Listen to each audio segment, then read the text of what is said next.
त्र्यंबकेश्वर ज्योतिर्लिंग में ब्रह्मा, विष्णु और महेश तीनों ही विराजमान हैं।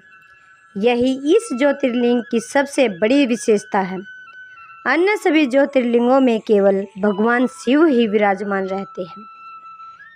त्र्यंबकेश्वर मंदिर और गांव ब्रह्मागिरी नामक पहाड़ी की तलहटी में स्थित है। इस ब्रह्मागिरी को शिव का साक्षात रूप माना जाता है।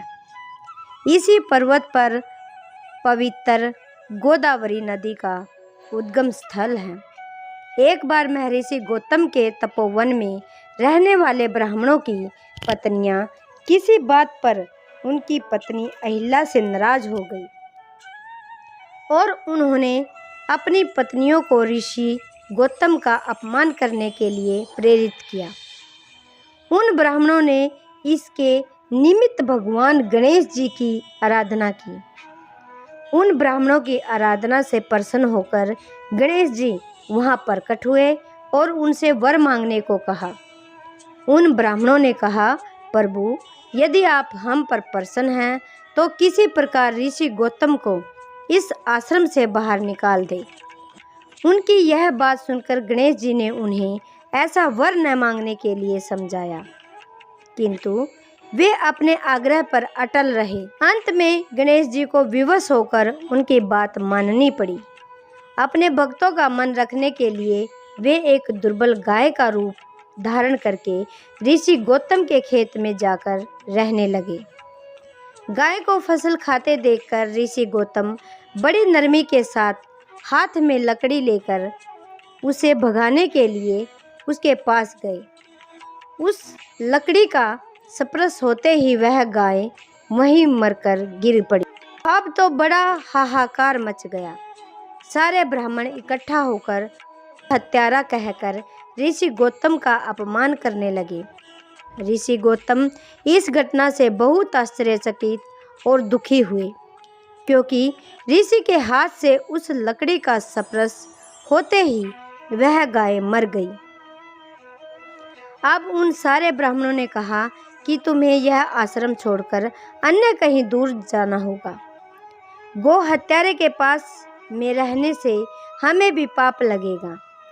विवश होकर ऋषि गौतम अपनी पत्नी अहिल्या के साथ वहां से कुछ कोस दूर जाकर रहने लगे, परंतु उन ब्राह्मणों ने वहां भी उनका रहना दुर्बल कर दिया। वे कहने लगे, गो हत्या के कारण तुम्हें अब वेद पाठ और यज्ञ आदि के कार्य करने का कोई अधिकार नहीं है। अतः अनुनय भाव से ऋषि गौतम ने उन ब्राह्मणों से प्रार्थना की कि आप लोग मेरे इस पाप के प्रायश्चित और उद्धार का कोई उपाय बताइए।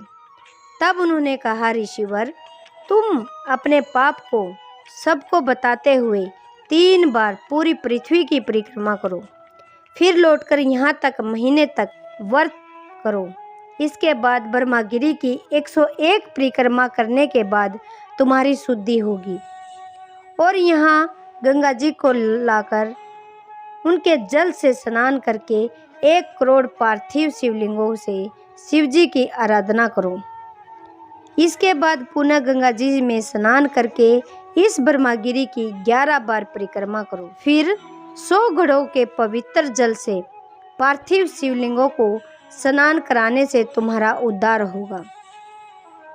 ब्राह्मणों के कहे अनुसार महर्षि गौतम वो सारे कार्य पूरे करके अपनी पत्नी अहिल्या के साथ पूर्णतः तल्लीन होकर भगवान शिव की आराधना करने लगे।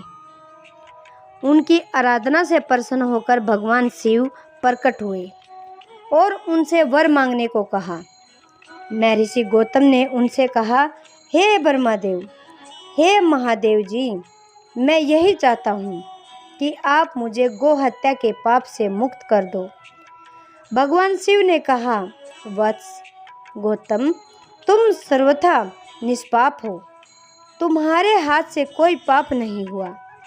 गोहत्या का अपराध तुम पर छल पूर्वक लगाया गया है। छल पूर्वक ऐसा करवाने वाले तुम्हारे आश्रम के ब्राह्मणों को मैं दंड देना चाहता हूँ। इस पर महर्षि गौतम ने कहा, हे कैलाशपति, उन्हीं के निमित्त से तो मुझे आपके दर्शन प्राप्त हुए हैं। आप उन्हें मेरा हितैषी समझकर उन पर अपना क्रोध न करें। बहुत से ऋषियों, मुनियों और देवगणों ने वहाँ इकट्ठे होकर गौतम ऋषि की बात का अनुमोदन करते हुए भगवान शिव से सदा वहाँ पर निवास करने की प्रार्थना की। वे उनकी बात मानकर वहाँ पर त्र्यंबकेश्वर ज्योतिर्लिंगों के नाम से स्थित हो गए। गौतम ऋषि द्वारा लाई गई गंगा जी भी वहाँ पास में गोदावरी नाम से प्रसिद्ध हो गई, गोदावरी नाम से प्रवाहित होने लगी। यह ज्योतिर्लिंग समस्त पुण्यों को प्रदान करने वाला है। इस ज्योतिर्लिंग के भ्रमण के समय त्र्यंबकेश्वर महाराजा के पंचमुखी सोने के मुकुटों से को पालकी में बिठाकर गांव में घुमाया जाता है। फिर कुशावर्त तीर्थ स्थित घाट पर स्नान कराया जाता है। इसके बाद मुखौटों को वापस मंदिर में लाकर हीरा जड़ित स्वर्ण मुकुट पहनाया जाता है। यह पूरा दृश्य त्र्यंबकेश्वर महाराज के राज्याभिषेक सा महसूस होता है। गोदावरी नदी के किनारे स्थित त्र्यंबकेश्वर मंदिर काले पत्थरों से बना हुआ है। मंदिर की बनावट बहुत सी अद्भुत है। इस मंदिर के पंचक्रोशी में काल सर्प शांति, त्रिपिंडी विधि, नारायण नागबली की पूजन संपन्न होता है, जिन्हें भक्तजन अलग अलग मुराद पूरी होने के लिए करवाते हैं। आज की इस वीडियो में बस इतना ही। कल फिर लेकर आएंगे एक ऐसी ही भक्तिमय वीडियो कहानी। तब तक के लिए नमस्कार और आप अपना ख्याल रखना, ध्यान रखना, मस्त रहना और स्वस्थ रहना।